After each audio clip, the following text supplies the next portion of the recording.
der Hund muss natürlich entsprechend Witterung bekommen, dass er überhaupt das schmeckt. Also wenn etwas hermetisch abgeriegelt ist, wo kein Geruch rauskommt, dann kann der Hund das auch nicht schmecken.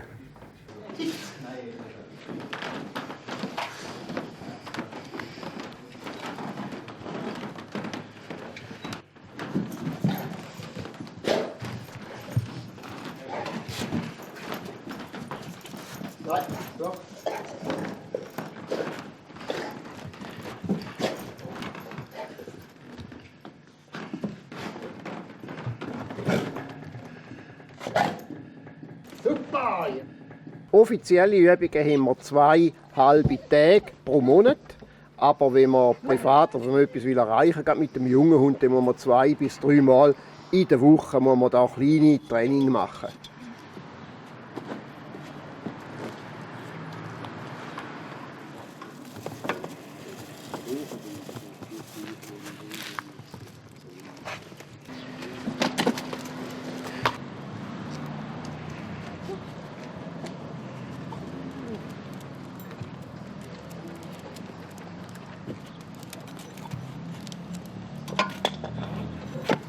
Hey, der Gute.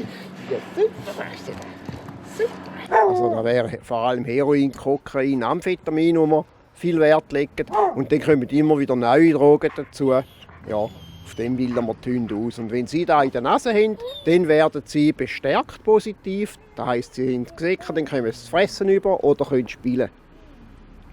Komm, geh doch direkt.